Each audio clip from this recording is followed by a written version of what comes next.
नमस्कार। बात करेंगे नाग पंचमी के संदर्भ में। प्रत्येक वर्ष श्रावण शुक्ल पक्ष पंचमी तिथि को नाग प्रजाति के सम्मान में नाग पंचमी का पावन पर्व मनाया जाता है। यह तिथि अपने आप में सर्वसिद्ध तिथि के रूप में मानी जाती है।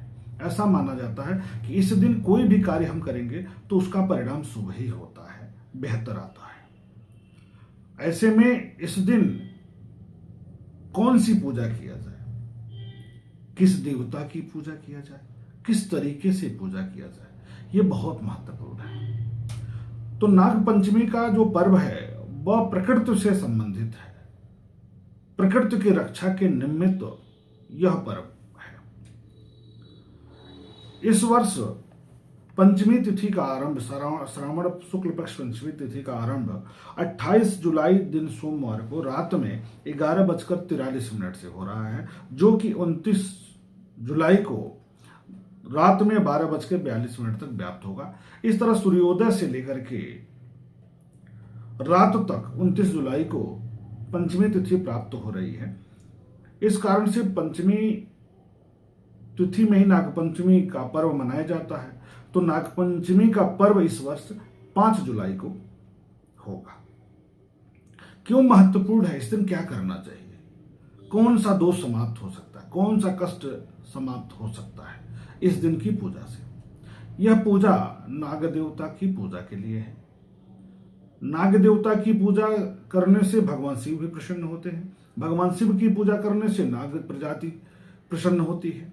जिनके जन्म कुंडली में राहु केतु का दुष्प्रभाव है, चाहे वह कालसर्प योग के संदर्भ में हो, राहु के बुरे स्थिति के कारण हो, जैसे जन्म कुंडली में द्वितीय भाव में है, चतुर्थ भाव में है, पंचम में भी थोड़ा नकारात्मक ही देते हैं, सप्तम हो गया, अष्टम में तो बहुत नकारात्मक देते हैं, भाग्य भाव में हुआ, द्वादश भाव में हुआ, इन जगहों पर यदि जन्म कुंडली में राहु है अथवा आपका लग्नि पीड़ित है राहु से, कहीं भी हो, लग्ने से पीड़ित हो रहा है, राज्येश दशमेश पीड़ित हो रहा है, पंचमेश पीड़ित हो रहा है, नवमेश भाग्येश पीड़ित हो रहा है, ऐसी स्थिति में कहीं भी यदि राहु केतु का दुष्प्रभाव है, सूर्य ग्रहण का योग बना हुआ है, राहु का सूर्य के साथ कॉम्बिनेशन है, राहु का चंद्रमा के साथ कॉम्बिनेशन है, राहु का शुक्र के साथ है, तो भी अगर लग्नेश होकर के शुक्र बैठ गए, राज्येश होकर के बैठ गए, पंचमेश होकर के बैठ गए, भाग्येश होकर बैठ गए, तो निश्चित तौर पर इन जगहों पर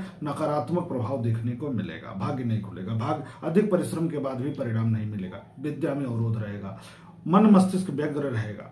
इस तरीके से अगर जन्म कुंडली में राहु का किसी भी तरीके से नकारात्मक प्रभाव है तो उसको दूर करने के लिए नाग पंचमी से बढ़िया तिथि कोई नहीं है।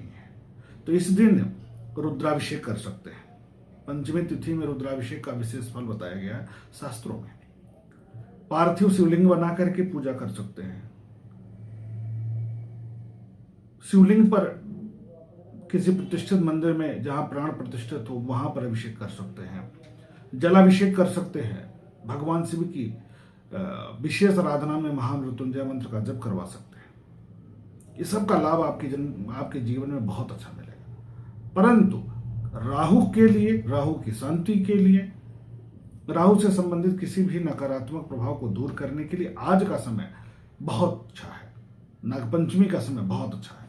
इस दिन राहु केतु की शांति करवा सकते हैं, कालसर्प दोष की शांति करवा सकते हैं, और इस दिन वृक्षारोपण जरूर करें, क्योंकि प्रकृति की रक्षा के लिए यह पर्व है। इसलिए प्रकृति की रक्षा के लिए वृक्षारोपण करें, जिसमें पंच पल्लव आता है, आम, पाकड़, पीपल, बरगद, कूलर। इनको आप अधिक से अधिक संख्या में लगाएं तो उसका विशेष लाभ मिलता है। बुद्ध ठीक होता है। बुद्ध जब मजबूत है तो इसका मतलब है कि बुद्धि ठीक रहेगी। अब बात आती है कि किन मुहूर्तों में किया जाएगा। तो पूरा पंचमी तिथि रात तक, सूर्योदय से लेकर रात तक प्राप्त हो रही है, इसलिए निर्विवाद रूप से आप रात तक पूजन कर सकते हैं, अभिषेक कर सकते हैं और अपनी जन्म कुंडली के सभी दोष को दूर कर सकते हैं। नमस्कार।